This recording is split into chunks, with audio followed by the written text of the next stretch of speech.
Welcome to my channel Keya tour and it blog. আজকে অনেক দিন বাদে আজকে তোমাদের কাছে একটা ব্লগ নিয়ে এলাম। এটা হচ্ছে বালিগঞ্জের দুটো মন্দির। এক হচ্ছে বিড়লা মন্দির, অনেকেই তোমরা জানো বালিগঞ্জ মেন রোডের ওপরে বিড়লা মন্দির রয়েছে, অনেকেই গেছো। কিন্তু মেন আজকে যে মন্দিরটা নিয়ে এসেছি সেটা হচ্ছে অন্য এক রকমের মন্দির, সেটা পরে বলছি। এটা হচ্ছে বিড়লা মন্দির। আগে দেখো, তোমরা নেমেই এই বিড়লা মন্দির দেখতে পাবে। বিড়লা মন্দিরে কিন্তু ফটো তুলতে দেয় না, ভেতরে তোমরা ফটো তুলতে পারবে না। আমিও তোমাদের ভেতরের ফটো বা কোনো ঠাকুরের ফটো শেয়ার করতে পারিনি, বাইরে থেকেই যেইটুকু তুলতে পেরেছি সেইটুকুই তোমাদের সাথে শেয়ার করলাম।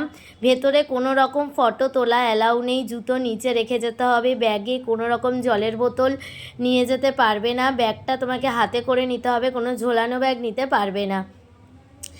এরপর আসি আরেকটা মন্দির, যেটা তোমরা প্রথমেই যেতে পারো, সচিমাতা মন্দির। অনেকেই তোমরা এই সচিমাতার মন্দিরটা চেনো না।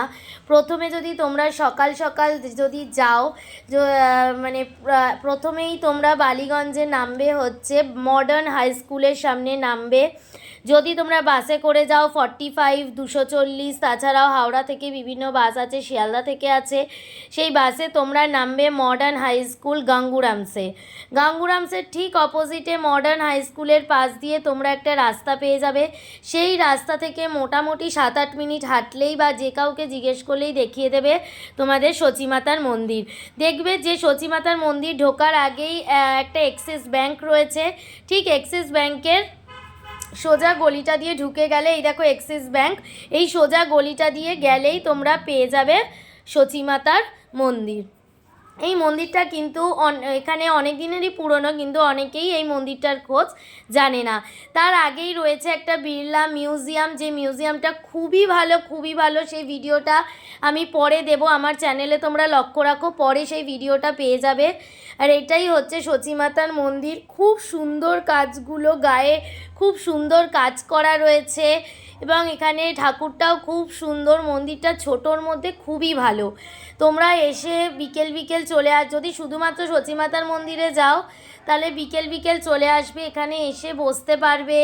এখানে প্রসাদও দেয়, তবে তিলক পরায়, সেগুলো তোমরা প্রসাদ নিতে পারবে। তারপরে এই দেখো এখানে প্রসাদ দিচ্ছে এবং তিলক পরাচ্ছে। তারপরে তোমরা এখান থেকে বেরিয়ে কিছু 10 মিনিট মতো হেঁটে গেলেই বিড়লা মন্দির দেখতে পাবে। তা দেখো এখানে মন্দিরের প্রতিটা কাজ খুব সুন্দর। আবার বলে দিচ্ছে তোমরা কিভাবে মানে আসবে মন্দিরে, বলেই দিলাম যে বাসে করে এক আসতে পারো, আর এক হচ্ছে তোমরা মেট্রো করে আসতে পারো। যতীন দাস পার্ক বা কালীঘাট মেট্রোতে নামতে পারো। যদি যতীন দাস পার্ক মেট্রোতে নামো তাহলে ওখান থেকে অটো করে বালিগঞ্জ ফাঁড়ি, বালিগঞ্জ ফাঁড়ি থেকে অটো করে পার্ক সার্কাসের দিকে বলবে মডার্ন হাই স্কুল যাব। আর যদি তোমরা আসো কালীঘাট থেকে, তাহলে কালীঘাট থেকে অটো করে, রাসবিহারী মোড় থেকে অটো করে তোমরা আসবে গড়িয়াহাট। গড়িয়াহাট থেকে আবার পার্ক সার্কাসের দিকের অটো ধরবে, নামবে মডার্ন হাই স্কুল। এবার মডার্ন হাই স্কুলের পাশের গলিটা দিয়েই তোমরা এই সচিমাতার মন্দিরটা পেয়ে যাবে। তাহলে তোমরা বাস বা মেট্রো যে কোনো উপায়ে তোমরা আসতে পারো।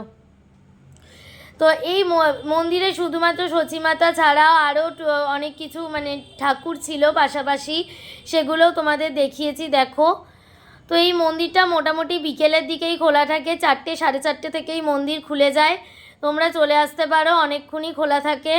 এইটা তোমরা দেখে তারপরে তোমরা বিড়লা মন্দির যেতে পারো, বা বিড়লা মন্দির দেখেও এই মন্দিরে আসতে পারো। এই মন্দিরে কিন্তু ফটোও তুলতে দেয় এবং প্রত্যেকটা জিনিসের ফটো আমরা তুলেছি, প্রত্যেকটা জিনিসের ফটো তোমরাও তুলতে পারবে। এমনকি ঠাকুরের ফটোও খুব সুন্দরভাবে পরিষ্কারভাবে তুলতে পারবে। শুধুমাত্র ভেতরে কোনো সেলফি তোলা অ্যালাউ নেই, তাছাড়া সমস্ত ফটো তোমরা তুলতে পারবে। যেটা বিড়লা মন্দিরের সিস্টেমটা আমার একদমই ভালো লাগেনি, যে ভেতরে কোনো ফটো তোলা অ্যালাউ নেই, ঠাকুরের ফটো তোলা অ্যালাউ নেই, কোনো রকম ফটো তোলা অ্যালাউ নেই। শুধুমাত্র মানে বাইরে থেকে তুমি টোটাল মন্দিরটার একটা ফটো তুলতে পারো, কিন্তু ভেতরে কোনো রকম ফটো তুলতে পারবে না। দেখো এখানকার ঠাকুরগুলো খুব সুন্দর। তোমাকে নিচে জুতো খুলে ঢুকতে হবে, জুতো খুলে হাত ধুয়ে তারপরে তোমাকে মন্দিরে উঠতে হবে। খুবই সুন্দর সিস্টেম এই মন্দিরটা, আমার খুবই ভালো লেগেছে। অনেকেই তোমরা জানো না এই সচিমাতা মন্দিরের মানে ব্যাপারে। আজকে তোমাদের বালিগঞ্জের এই সচিমাতা মন্দিরের মানে ঠিকানা দিলাম, তোমরা অবশ্যই যেও। আশা করি তোমাদের খুবই ভালো লাগবে।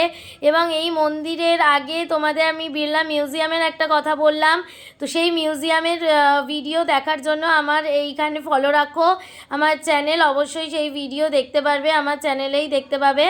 তো তার জন্য আরও এরকম অজানা ভিডিও দেখতে আমার চ্যানেলটি লাইক, শেয়ার, কমেন্টস এবং সাবস্ক্রাইব করো। এবং তোমরা যদি সকাল সকাল যদি একদিন পুরো প্ল্যান করো যে বালিগঞ্জে ঘুরবে, তাহলে তোমরা সকালে মোটামুটি 11টা-12টার মধ্যে এখানে পৌঁছে যাবে। প্রথমে যাবে বিড়লা মিউজিয়াম, যেখানে তোমার প্রায় 3-4 ঘন্টা টাইম লাগবে।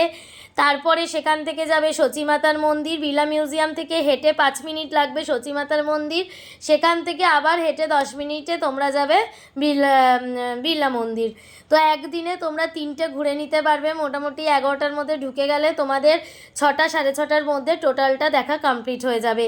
তো তোমরা যদি বিড়লা মন্দির আর সচিমাতার মন্দির আজকে তোমাদের দিয়ে দিলাম, তোমরা যদি বিড়লা মিউজিয়ামের ভিডিওটাও দেখতে চাও তো আমার চ্যানেলে চোখ রাখো, আমার চ্যানেলটাকে অবশ্যই সাবস্ক্রাইব করো এবং লাইক করো, শেয়ার করো।